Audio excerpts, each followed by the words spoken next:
Hello guys, this is Jerry speaking.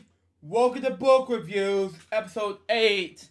And today, we'll read you, Street Gang, the complete history of Sesame Street, Michael Davis. Now, the last time I did this was back in, April of 2020.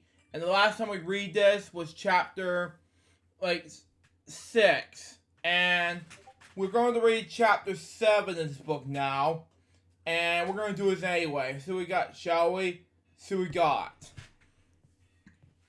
If you mind excusing the burps, because I just ate there while I'm getting ready to tape this chapter 7 of this book. So let's just read it now. So we got.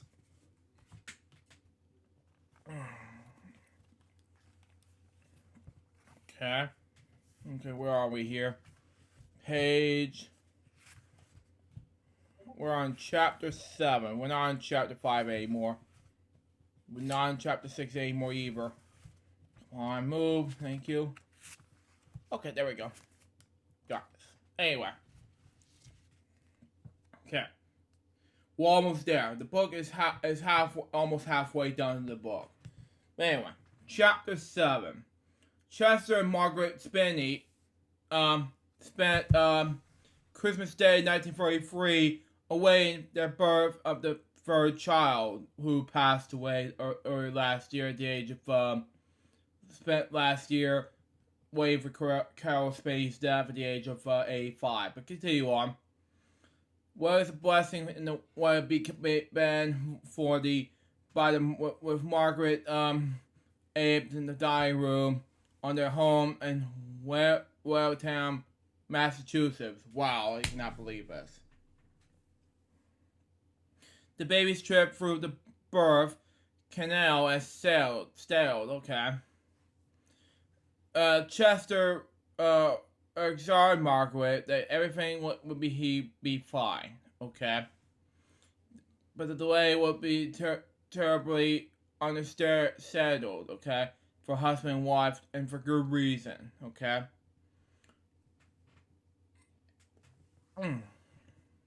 Excuse me. In another room slept two Spinney sons. 17-month-old Donald and his 4-year-old brother David Spinney. Okay. Oh, on the night David was born in 1929, which is gonna be a good thing actually. If you watch this pop up right in heaven, it's for you.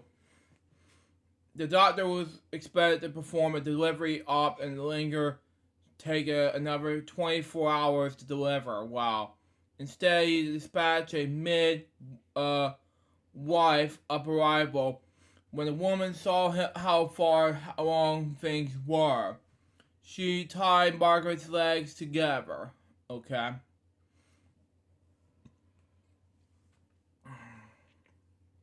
I did not know that.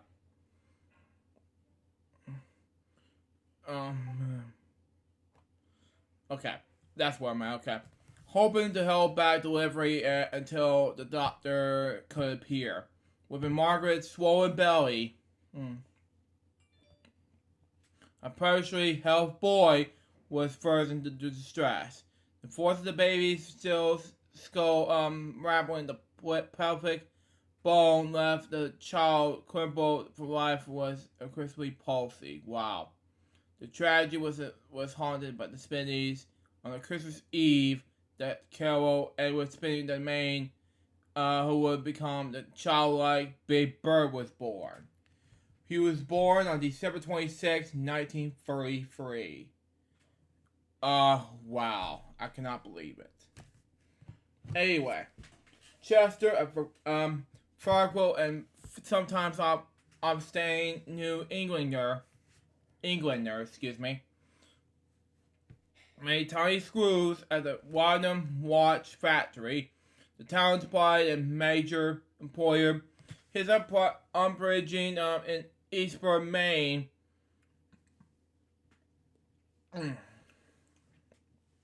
has been served thanks to a storybook called Stepmother and a Scots farmer who with a violent temper that was forever scaring Chester and his siblings. I cannot believe this. Margaret's childhood is Great Britain, and Canada was, if anything, even worse. I felt worried for Margaret at this point. Born deeply poor in Barnum, England, she was taken at age 2 by an aunt and uncle in Cornwall, an unkind couple who doted on their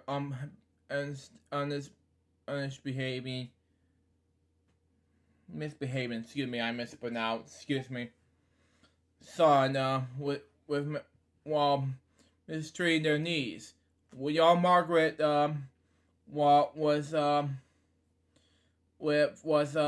tormented by her opposing younger cousin Arthur. Wow. Once while it was chasing her around the backyard with a stick, he speared her in the cheek, which it's widow's point. Not only did Margaret's aunt refuse to tend the puncture wound, she sent the young girl to bed without supper. This is sad. It's sad. Next page. Her function for punishing the victim was Arthur warned you to get out of the way. You didn't listen. Oh, God. When Margaret was 8, the family boarded a ship bound to Halifax, Nova Scotia, where Robert McNeil was born in, which he was more inspiration to make films, TV shows, by the way.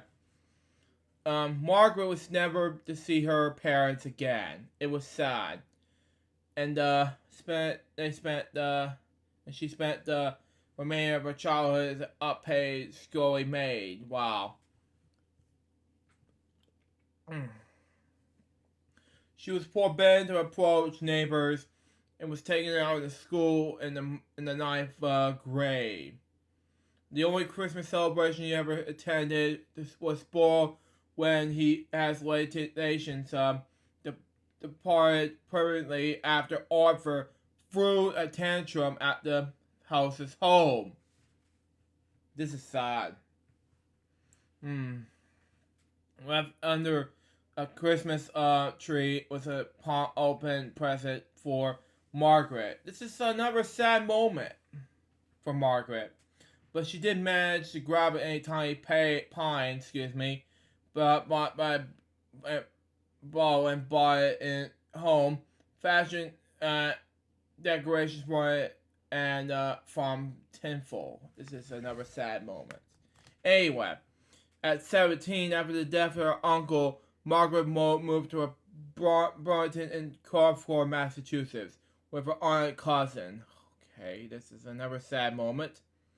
She worked by the day shift at the watch factory and took art classes at night, longing for the time when she could live independently. It soon came. Wow. One day she was bathing at Wayne Pond. A young man named Chester Spinney playfully splashed her, much to her annoyance, as it ruined her perm. Family more as it that the first word Margaret said to her future husband was fresh. Wow. When she first arrived to Concord, Margaret had signed up for art classes. Later, had seen an ad for Boston Globe, announcing an opening for the fashion illustrator at the newspaper. She immediately applied. Best her nothing. Okay. So a few weeks later, a woman at the Waterhouse Cavalry delivered an old phone message. By the way, she said to Margaret, your boyfriend Roger called. Oh, God help me. Roger something for the Boston Globe. Margaret ran for the telephone and dialed the newspaper. I thought you were interested, Roger said. The potion had been filed Margaret cursed the fates. And I agree with that. In such an employment and opportunity, we pronounce it, never came again. Margaret married Chester in the same year as my papa was born, 1925. Then Donald and David came around, and the third child completed the family in the pre-dawn hours. On December 26, 1933, Carol Spinney was never late at the Christmas celebration again. Wow. Who is Big Bird from Sesame Street? The name choice was his mother's after she had decided against her initial choice. Douglas. She currently named me Carol as a Christmas carol. I like it now, but growing up, it was like being a boy named Sue. Yeah, that was cool enough. Spain's life began the Depression's nadir. The year 150,000 onlookers at the U.S. Capitol gathered to witness President Roosevelt sworn in as a president when he was 6 or so. His mother began creating costumes and playthings for nursery school kids at the Green Acre School, and well, hit them, which is cool enough, including a paisley elephant that fit over 2 children back and front. It was during the affair in that school in 1940 that Carol attended its first puppet show. Wow. By 2nd grade, Spinny weighed over 42 pounds and answered the nickname Pee-wee. Like Pee-wee Herman in the future. That's just me. In the early age, he just dominated artistic talent, and was encouraged by his mother to follow his imagination, which without inhabitation, what you call it. It was a bit of a showman, yeah. His first paid gig came while performing under the Prohibition Arch doorway at home, mimicking a song and dance routine from the Shirley Temple movie My Cousin Carol, who I named after applause, and gave me 50 cents. Wow. Spain said, "This is an awesome way to have the way should be Shirley Temple Black one." That would be one example, by the way. A 50-cent piece looks this big when you are only 4 or 5. It was the most money I have ever seen in my life. It was taking me to the movies 5 weeks in a row when I was a little older. In 1940, the Spanish moved to Israel Whiteham to a 9-room house, on Main Street in Alcom, purchased from $1,600. Wow.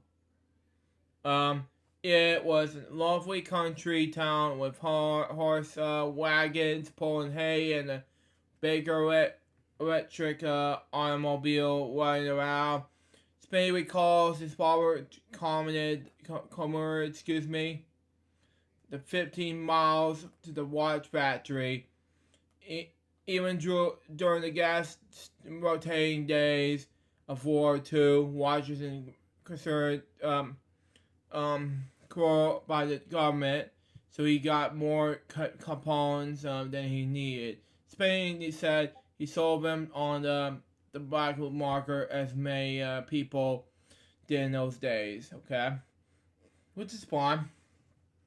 Sometimes someone would say, "I have no way to get gas," and my father would reply, "Here's 2 coupons, give me $1." Yeah, that would be agree enough.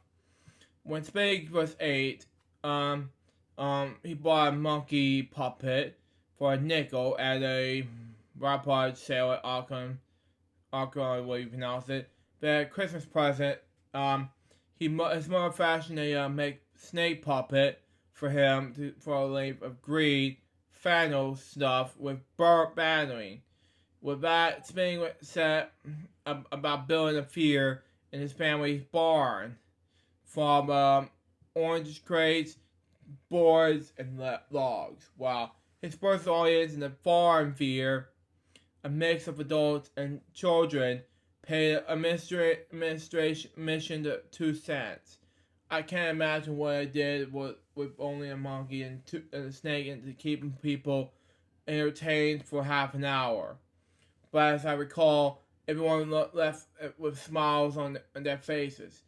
For that following Christmas, his mother spent long hours in a local library researching the radicals, what do you call it, and irreverent history of Punch and Judy.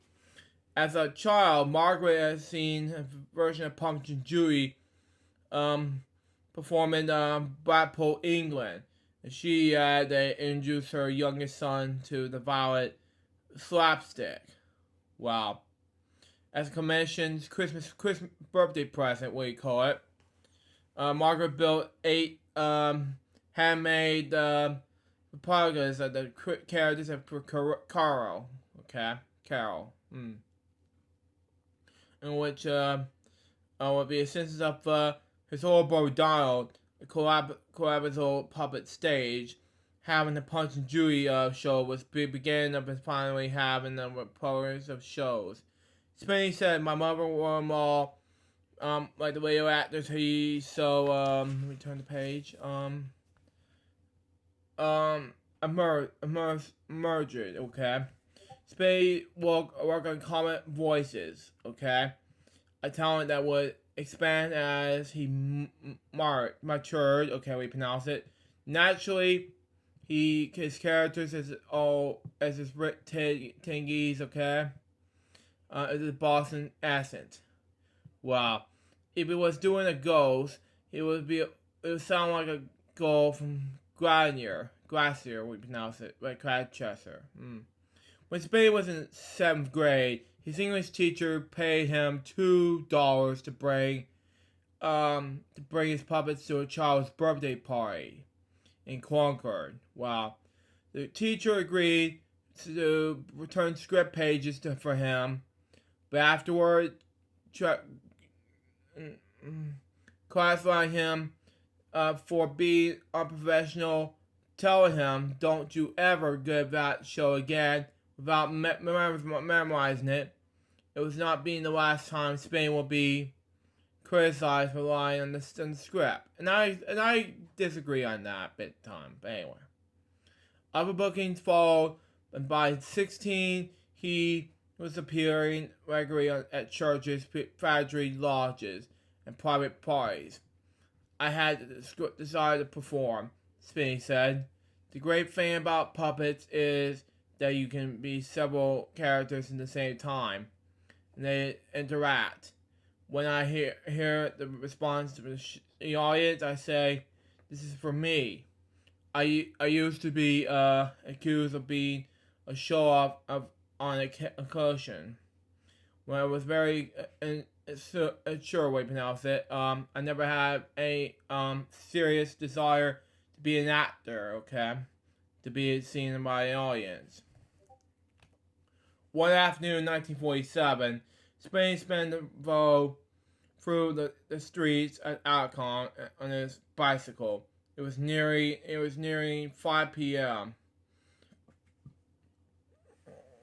And he did not want to be arrived late for the gathering at Dr. Forbes' house. His mind was he was breaking the sound barrier. Thunderous booms trailing in his wake. Spain never lacked for imagination. Yeah, I agree. Doing the part in this devotion to the fear of the mind that was radio. He sat cross-legged on the floor and to George Burns, and the Daffy spouse, Gracie Allen, the late Gracie Allen, George Burns, to Bondi and Henry Adrix, what do you call it? But anyway,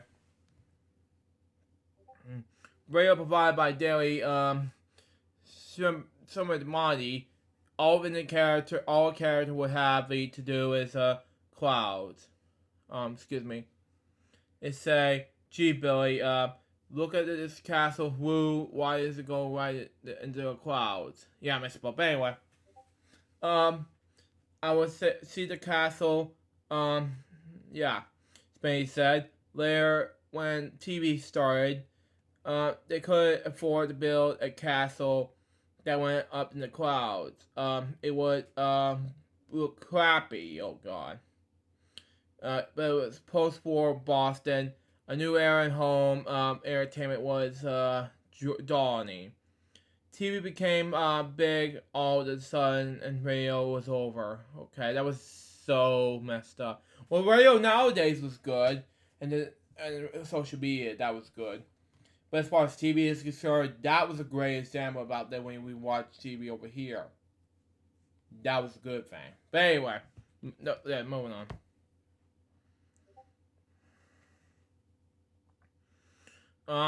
Space said, with the tone of the record one might use to describe the loss of his best friend. And I felt worried. Anyway, Spain was the 12th in the afternoon, 1947. A glorious time to be the preteen. Wow. The late teen years was over. America was on the upswing, and there seemed to be an explosion of new things to be seen. And think about the Boston area, not the least of what was television. Back in 1940, Spain had seemed to demonstration the technology in New York World's Fair.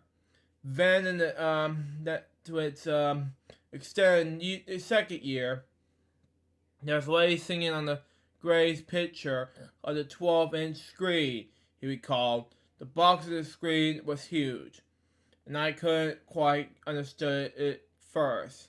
How come she was in there and I'm seeing it right now? It seemed marvelous, way you pronounce it. But anyway, we're on the almost there to 100 page, so there you go. 7 years later, Dr. Forbes invited Spending and some neighborhood friends to see a local television show on the Parisian where are we here? Okay, let me check. Where's chapter 8? We're almost there.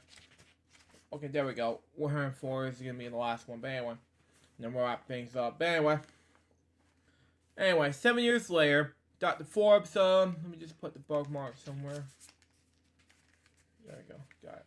Anyway, Dr. Forbes invited Spinny and some neighborhood friends to see if a local television show in the Parisian's new purchase set children's show on WBZ, Channel 4. There was a guy named the Swan Puppet, he recalled. Swans are big in Boston. There's a swan boats in Boston, along common, but the puppet was like an almond mint. It was like just flopping along. The guy did not know how to lip sync. The performance was overwhelming, and as Spinny rolled him home, he told himself that he would roll home. Excuse me. He told himself that he could already better than that guy, Miss Monterey, if he could to get a show. I decided decide right then. That's it. I'm gonna do to be on television when I was grow up, Spinny said. Even before that, I even thought that TV would be great for puppets, because puppet beers were a lot like TV screens. I went home and said to my mom, I saw television today, and she said, what do you think? I said, well, it was great, but I decided someday I'm going to be on the best kids TV show. The Spaniards became the second family in town to have TV. A shocking purchase for the biggest tightwad in the world. As Spinny described his father, he always bragged about being Scotch, and there was about proving it. The television has been 7-inch screen. There was a big bubble magnifier in the front of it, he said. People were driving for miles around to see it. Well, sometimes there will be many as furry people trying to see if there's a 7-inch screen, so we all have a sit in the triangle within the range of that bubble. And okay. People sat on that couch looking over people's shoulders, but we have to watch what my father decided to watch. We did not change the safe station unless it wasn't watching. Chester's an alpha male, Lauren over the television dial proved to be both offstage and ignorant. Spain recalled in 1950 when Our Lucy came on television. I said the kids are all talking about the show. We got to watch it. My father said, "I love Lucy. I want to love movie. I would like to see. We'll have a name for that." And I agree with the Lucy show. Yeah, Lucy will ball with Desi Arnaz and be events with Farley. Yeah, I agree with Chester Spinney for that, but that's just me. Moving on. I said, no, I know you don't like it, Dad. I know what you like and it's funny. And he said, I know I wouldn't. Chester the Grouch, the worry watchmaker, eventually welcomed the Ricardos into the living room. His living room. Finally, the guys at work said, "Boy, it's the show funny." Many wanted to tune in. Spinney said. Chester Spinney about he was not commerce a single penny. Towered in the art school education of his youngest son. He didn't want me to go to college, but Carl Spinney said. He wanted me to work and to watch. Now we're in 100-page. Watch Factory, okay? As a high school student, Spinney had developed a fine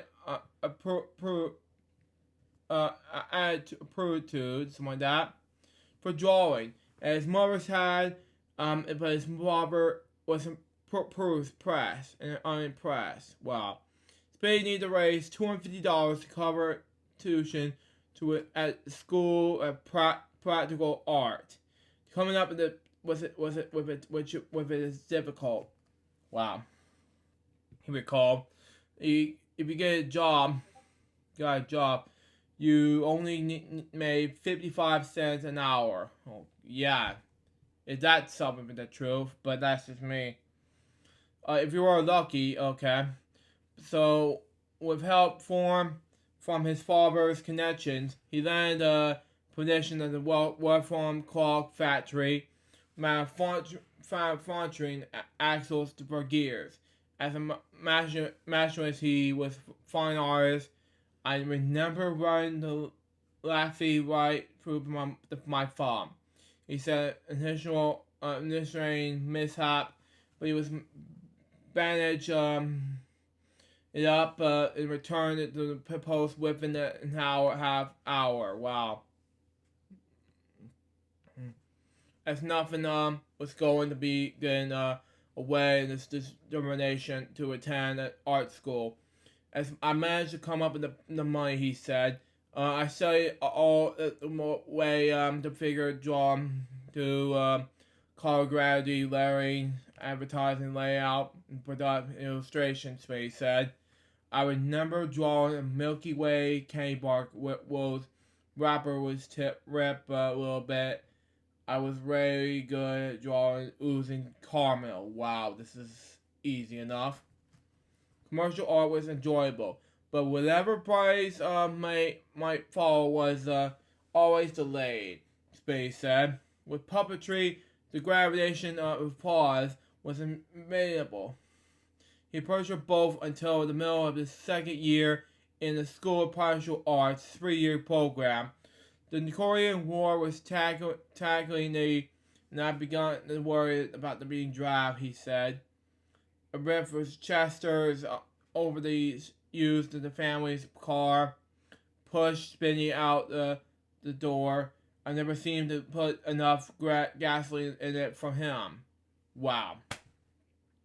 Now, anyway, Spinny said, which is cool enough, which is sad, I know.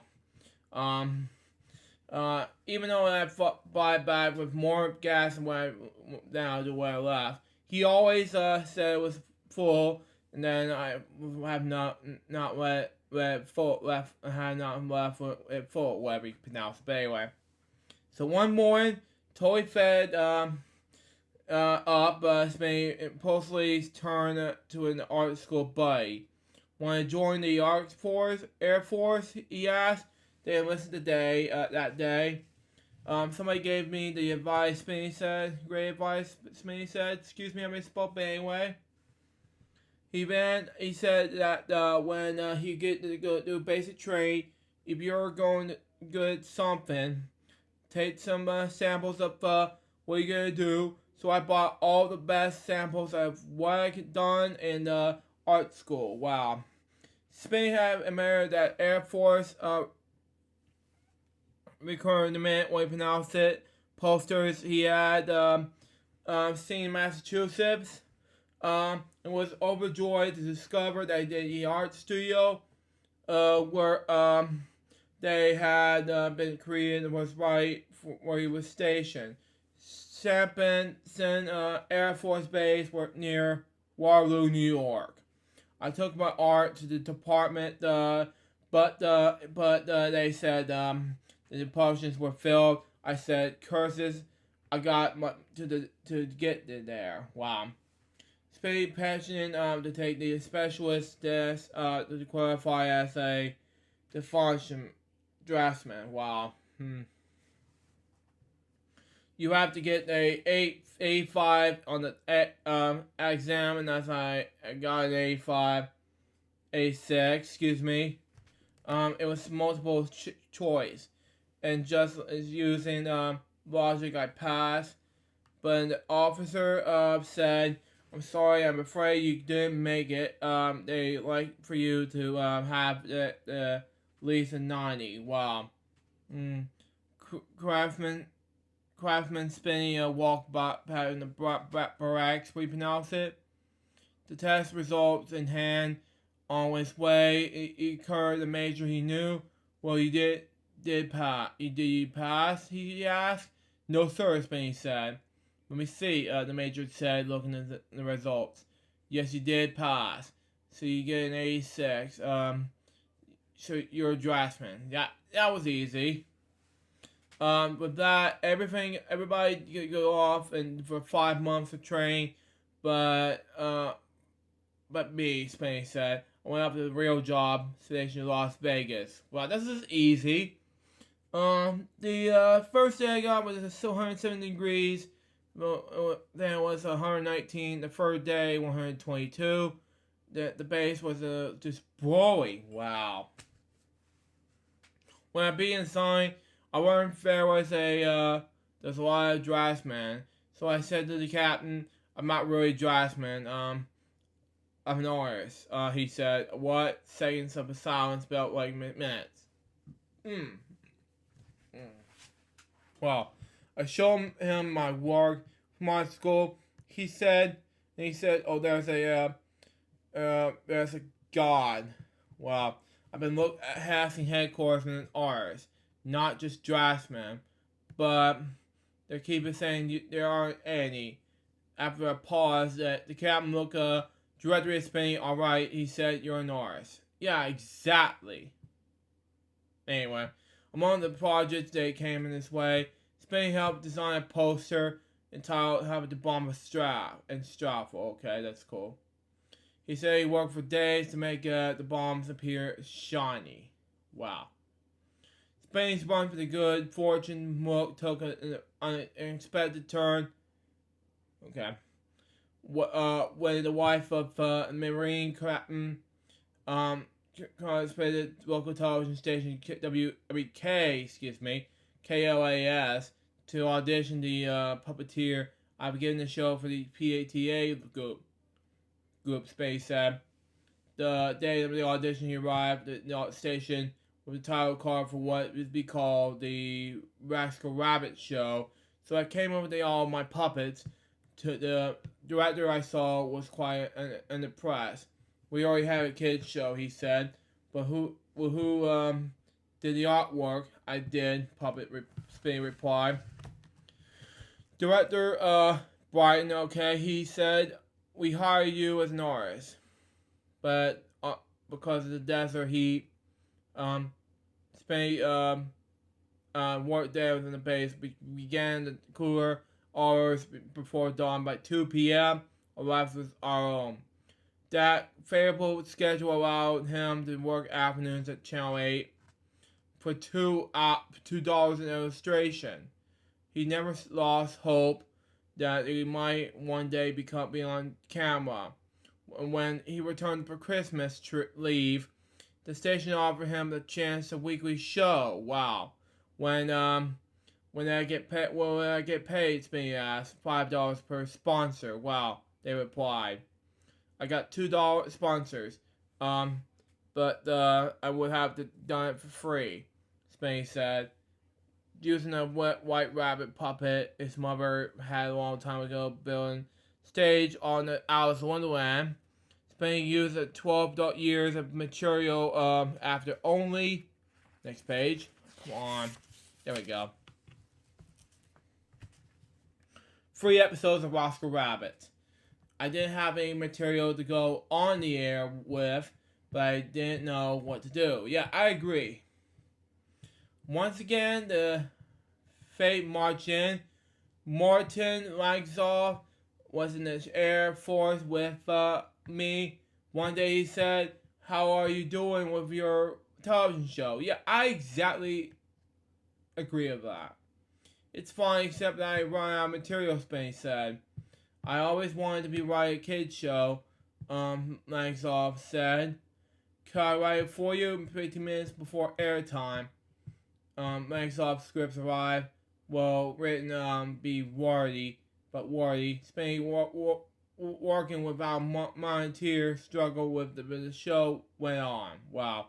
Rascal Rabbit may have lasted longer than a 3-month run had Spinny not received orders to be transferred to Germany. Wow.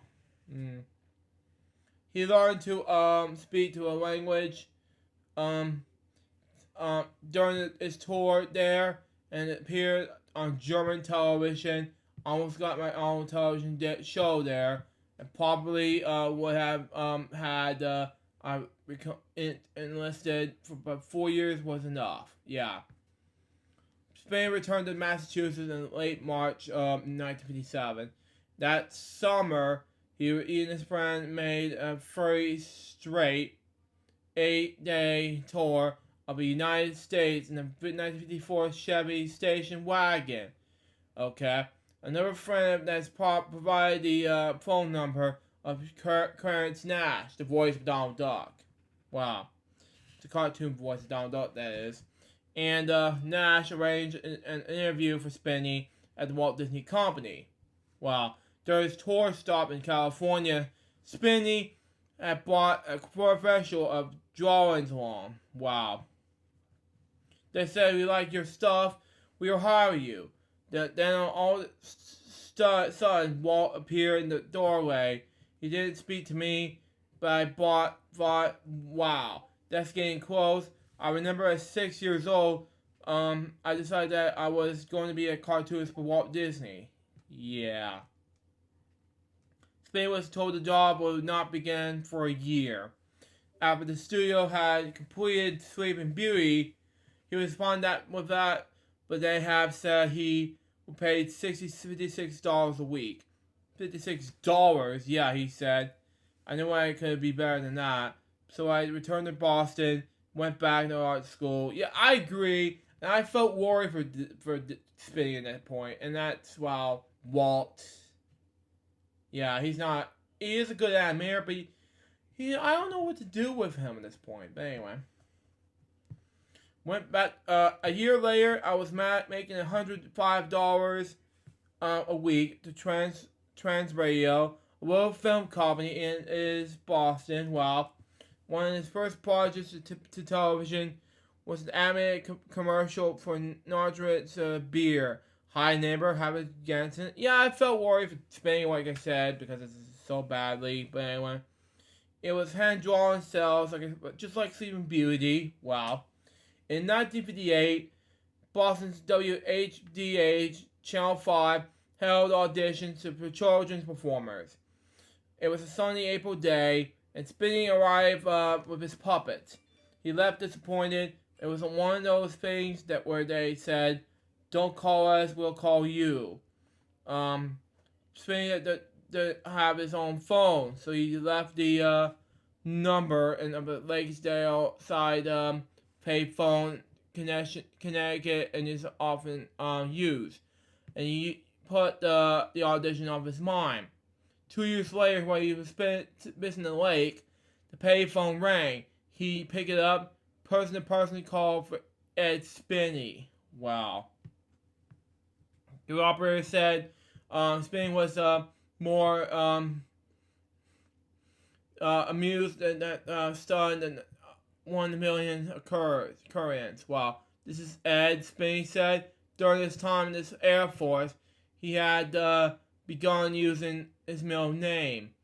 Oh, wow. I decided not to go through the service, being known as Carol. He explained, I have enough troubles. Wow. The voice that came to on the line belonged to the very man who had auditioned Spain in 1958, WHKDH, who was looking for a summer replacement for his popular children's show Captain Bob, on which is his star, bewhiskered actor artist Bob Caudle. Portrayed as sea captain, he asked for a month off. Would Spain be interested in filling in for him? Spain jumped on the offer, and along with singer Judy Valentine, worked 6 days a week for that summer. The station provided a set meant to suggest rockers slept headed for the moon. One of the puppet stars was Goggle, a young yellow-beaked bird with googly eyes. Wow. Spain recalled Google eyes. I misspoke. Goggle eyes. I misspoke. But anyway, Spain recalled the show performed nicely in the local Nationwide ratings, doubling Captain Bob's ratings. Wow. But when Carlo returned to work, Spain was once again out of television, but this time not for long. A month later, he joined the cast for Boston's Bozo Circus on WHGH, whose producers had emerged Spain's personalities during his replacement stint. On Bozo's, he played cartoon character Mr. Lion. Wow.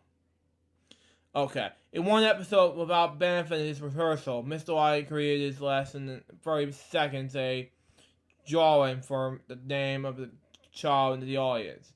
The gimmick became a fixture of the show, but Spain renamed a puppeteer of heart.